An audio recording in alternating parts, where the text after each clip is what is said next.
Halo guys, ketemu lagi bersama saya Ari Mudita. Oke, ini sekarang saya lagi jemput salah satu teman saya nih.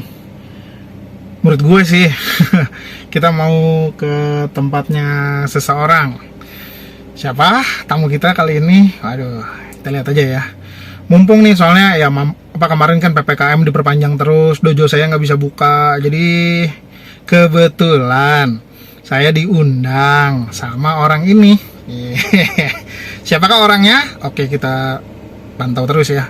Oke, let's go.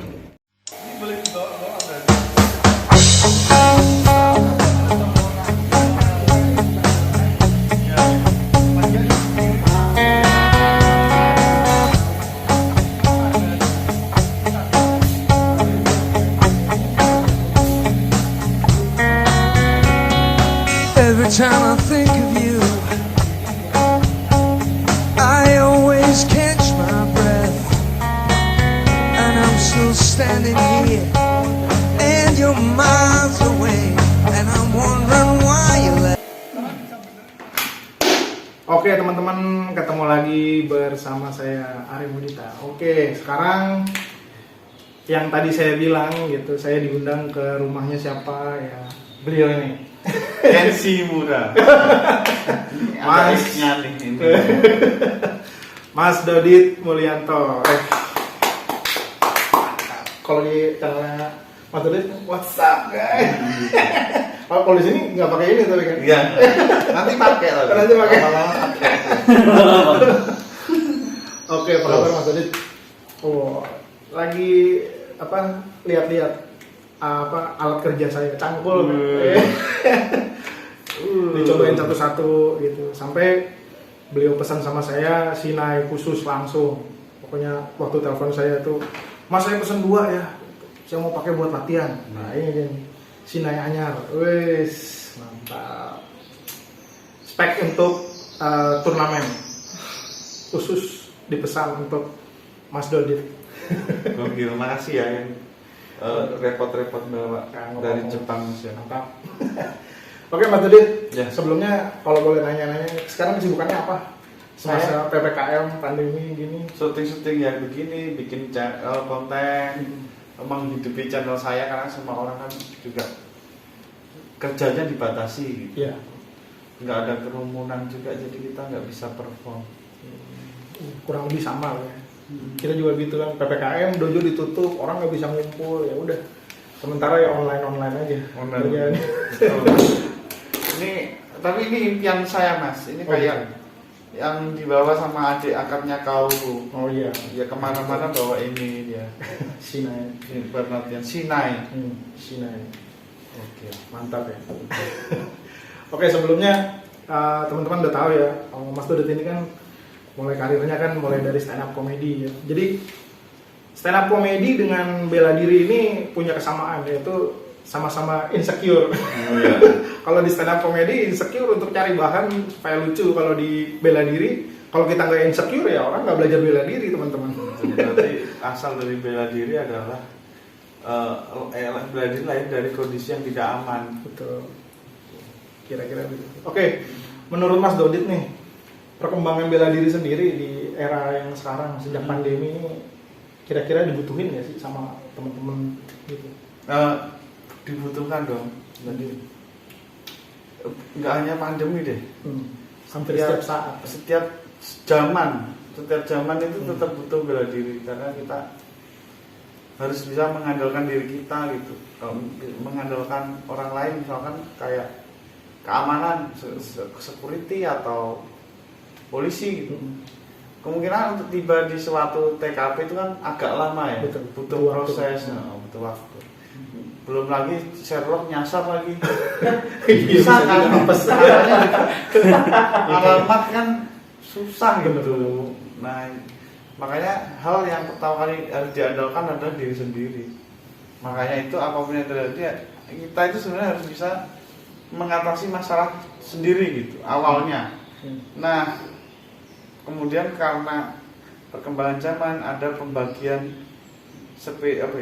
profesionalisme kerja.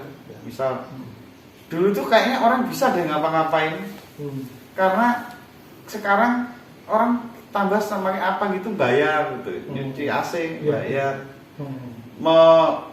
mengerjakan pekerjaan rumah bayar ART gitu. Sebenarnya semuanya harusnya bisa sendiri. Itu yang nggak boleh dilupakan. Itu teman-teman. Jadi dari seorang Dodik Mulyanto aja bisa bilang bahwa segala sesuatunya itu kita harus persiapkan teman-teman, termasuk secure ya. Jadi untuk keamanan kita sendiri. Jadi tiba-tiba kemarin itu saya di DM sama Mas Dodik, beliau bilang sama saya, Mas mau nggak datang ke rumah saya, kita sharing-sharing masalah bela diri, terutama bela diri senjata gitu. Saya pikir ada apa gitu, ternyata beliau senang gitu sama senjata. Terus beliau juga waktu itu fansnya Rurouni Kenshin. Jadi kebetulan aja senangnya yang samurai gitu. Dan kebetulan memang ini juga bisa dipakai untuk membela diri. Kalau misalnya kita di rumah terus tiba-tiba ada sesuatu gitu ya, kita bisa pakai, kira-kira begitu. Tapi jangan dibawa keluar. Nah, kalau nanti dibawa keluar dikira ya. karnaval. Cosplay. Iya kan, dikira kamu wibu. Oke, jadi selain kebutuhan akan bela diri atau bela diri di zaman pandemi ini, mungkin kalau misalnya Mas Dodit sendiri nih gitu, kira-kira kalau untuk persiapan bela diri itu apa aja kalau buat Mas Dodit sendiri? Persiapan untuk membela diri. Iya. Ada yang mengandalkan diri sendiri, ada yang mengandalkan alat, ada yang mengandalkan sumber daya yang lain. Gitu. Bisa kayak mungkin kayak anjing, binatang, anjing. sahabat manusia. Betul. Anjing kecil bisa jadi alarm, anjing besar bisa jadi alarm sekaligus senjata juga. Gitu. Misalkan kalau punya anjing mungkin jadi kalau pagar kita dibuka, anjing itu di lantai 2 pasti anjing itu ngasih tahu deh. Nggak mungkin anjing itu tidur sepulas itu, nggak mungkin. Dia pasti bangun, ngasih tanda. Dan mungkin kalau kita melihara anjing itu akan tahu tanda-tanda gitu. Dia itu gonggong karena ada orang, bukan gonggong iseng gitu. Dan setiap gonggongan kan ada alasan. Betul. Gonggong ada hantu mungkin bisa, kadang dia random banget karena pendengaran tajam ya. Kucing ngeong di sebelah gitu, dia kita akhirnya lihat di jendela kucing, jadi kasih tahu. Nah, itu apa tadi, binatang. Kemudian alat, salah satunya ini.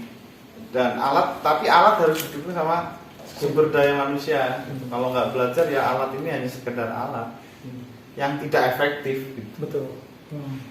Kalau orang yang tahu, wah ini ya mematikan senjata ini, wis pedang ini. Betul. Luar biasa teman-teman ya. Jadi betapa Mas Dodit sendiri sekarang kalau saya lihat sudah paham betul tentang konsep bela diri teman-teman. Gitu. Nah sekarang mungkin kita bisa lanjut. Kira-kira tips dari Mas Dodit nih.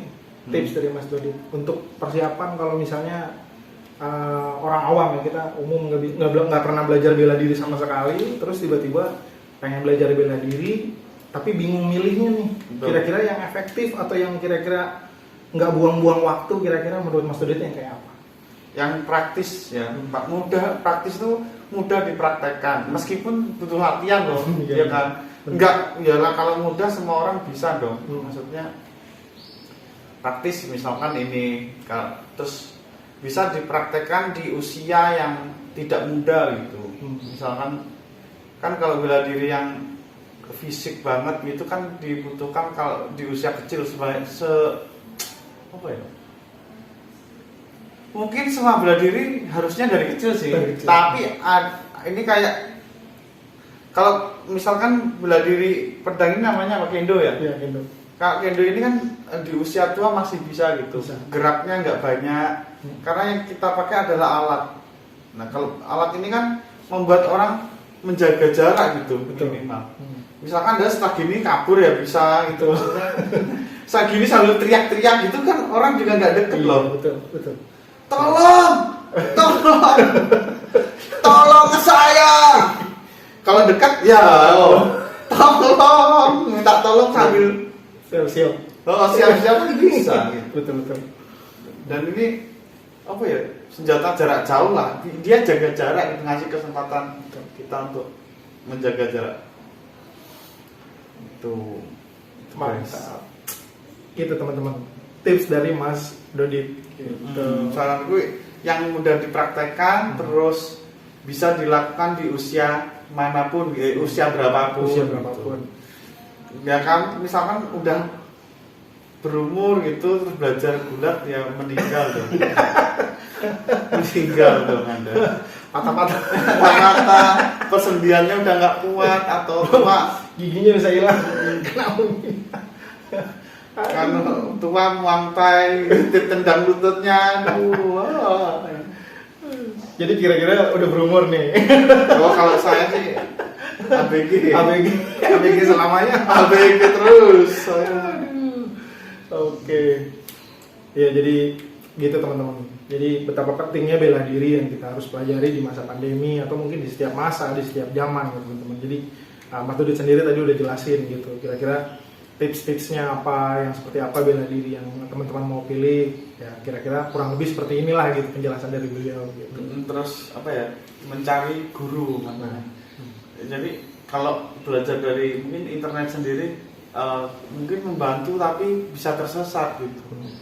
Karena kita tidak, karena itu butuh, aku ngerasa ya, itu butuh dilatih dan dimentorin gitu. Oh Ya, ini salah, megangnya gini. dikoreksi lah ya. Iya ini kalau kita cuma megang gini oh ya. Tapi kan kita nggak bisa, video itu kan cuma satu dimensi gitu. Betul. Kalau diajarin orang kan, oh ini gini mas, ini gini mas, oh ini kurang kuat nih. Nah, gitu. Oh ini harus lurus, ini harus bebas pandang. Satu sesi pertemuan gitu lah kita udah ada pencerahan gitu daripada ngelihat di internet. Tapi kalau udah diberitahu dasarnya mungkin ngulik di internet malah tambah bagus ya mas ya. Pengayaan lah. Jadi semakin kaya gitu. Siap. Dari guru mas, kalau kendo ini ada mas. Ini saya pukul pakai ini nggak apa-apa kok. Tapi dia begini loh. Ya teman-teman, kurang lebih seperti ini ya. Jadi sesi kita kali ini karena PPKM masih, jadi dojo saya juga masih tutup dan untungnya saya diundang sama Mas Dodit untuk datang ke sini ya, sekalian aja kita collab ceritanya bikin. Dan jangan lupa untuk nonton channelnya Mas Dodit juga karena di situ ada saya juga. Ya nanti di channelku saat aku diajari teknik sama Mas Ari, teknik-teknik praktis ya, serang gitu. Satu itu namanya satu jurus apa satu apa kalau Satu pukulan. satu pukulan ya. Satu pukulan. Main dan pakai pukul kepala, pukul tangan. Gitu. Berarti kalau misalkan kidal gitu semakin nggak terbaca dong. Kalau kidal itu kendalanya di overpower. Kalau pengalaman saya punya teman kidal, belajar kendo, dia di overpower. Jadi dia ngendalin overpowernya itu yang kadang susah. Jadi Berarti kalau dia kidal tangan kanan di belakang. enggak sama, tetap tangan kiri tetap di bawah. Cuman ya itu karena kita fullnya pakai kiri, jadi dia kadang suka overpower, dan overpower itu kebaca mas. Arah pedangnya itu kebaca, gitu pengalaman saya. Oh jadi yang nggak boleh itu arah pedang kebaca itu ya? Iya, jadi sebisa mungkin badan kita sama pedang itu jadi satu, kalau bisa jangan kebaca kita mau kemana. Jadi mau ngapa-ngapain pokoknya nggak terbaca. Nggak Contoh kebaca. nih, contoh. Berarti Mas bawa itu dong. Iya. Oh gini. Ya, contoh Oke. nggak terbaca. Oke, ini ya. Biar nggak terbaca nih. Ini praktis aja ya guys. Kita sambil duduk. Iya. Ini. Ini contohnya kalau misalnya kita ada teknik clash nih. Jadi di pedang tuh ada teknik Lengket ini ini. namanya Subaziriai. Ini clinch kalau di teknik kita bilang tuh Subaziriai. Jadi clinch ini posisi yang sangat sulit, di mana saya nggak bisa nyerang, Mas Dodit juga nggak bisa nyerang. Terkunci. Jadi ini gimana caranya supaya bisa keluar dari sini? Nah ini triknya kalau yang saya diajarin tuh satu, ada kita push dulu sampai dia kedorong, baru kita bisa pukul. Atau kita biarin dia push kita, tapi kita pukul. Waduh. Jadi waktu kita mundur kita pukul. Ya itu ya sama-sama dong. Nggak bisa dong. Nah itu dia. Jadi dari sini Gimana kalau Mas gini cepet-cepetan aja. kita damai yuk? Iya. Nah gitu iya. Tapi kan kalau kita damai nggak mungkin. Tapi mau nggak mau kita kasih trik di sini. Gitu. Triknya macam-macam. Ada yang misalnya nih dari Ya sini. ampun. kalau udah begini kan berarti keberuntungan doang. Betul. Satu keberuntungan, yang kedua kecepatan. Nah, Iya. speed itu di sini dibutuhkan. Kira-kira gitu. Jadi kalau ketemu orang yang bisa teknik gini juga bahaya. Bahaya ya. Harus bisa survive. Kayak Star Wars. Betul, Ada gini. betul. Push. Nanti bela diri tapi penjahatnya adalah dia. Berarti ya kita percuma bawa ini bro. Percuma. Gitu ya. Gitu kira-kira. Oke mas. Mantap. Jadi banyak sebenarnya kalau yang mau dibahas tentang Kendo, tentang ya ini banyak banget. Oh kan berarti samurai apa idolamu siapa mas? Kalau saya tuh kalau grup of samurai gitu, saya senang Shinsengumi, mas, tau mas? Itu ada grupnya emang. Shinsengumi itu kan kelompok polisinya Kyoto zaman dulu. Jadi Shinsengumi itu pernah ketemu sama Kenshin kalau di cerita anime. Oh siapa nama Si Saito Hajime, iya. Dia kan salah satu komandan Shinsengumi. Hmm. Nah, saya senang cerita tentang Shinsengumi-nya khusus. Itu emang ada dia Ada, di betul. kehidupan nyata ada. Ada, Shinsengumi di itu. sejarah ada. Dan saya pernah ke museumnya di Jepang, di Hino. Ceritanya gimana? Tapi ke fans itu apa kelompok itu? Sekelompok itu. Jadi mereka tuh lengkap.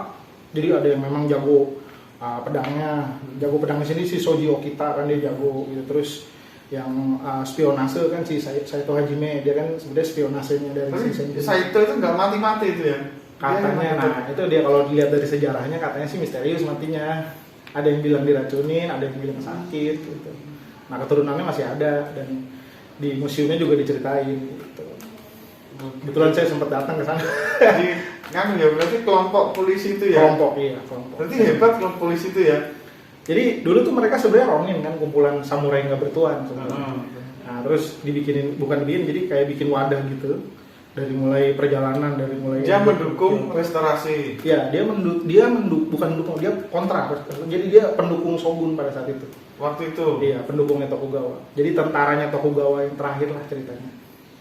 Tapi sedih sih ceritanya, mati semua. Oh. Leadernya Kondo Isame kan dipenggal kepalanya gitu. Oh, jadi si Gitu. Kenshin itu pada akhirnya yang diperjuangkan Kenshin itu Iya. kalah. Enggak, kalau Kenshin kan dia opposite lawannya. Dia kan Lawannya belain Saito. Iya, dia kan belain Kaisar Meiji. Dia kan tentaranya Kaisar Meiji ceritanya. Oh, sekarang ini kalau Jepang sekarang ini kaisar masih. Kaisar masih, cuman kan pemerintahan bentuknya Perdana udah Menteri. Perdana Menteri tahunnya gitu. Itu kan apa ya? Restorasi itu kan yang Iya, diperjuangkan perubahan ini. Iya, betul. Jadi dari mulai era-era Shogun, Bakumatsu zaman itu, terus Shogun-shogunnya berubah, dilumpuhkan. iya. Kembali ke kaisar kekuasaannya pada saat itu. Oh, sebelum itu berarti yang berkuasa itu shogun-shogun. Shogun. Untuk banyak Shogun itu cepet banget ya kalau digas. ya, salah satu motor favorit saya dulu. Kuno banget. Shogun padahal Tapi Shogun kalau nggak ada G-nya jadi makanan, Mas. apa itu? Shogun.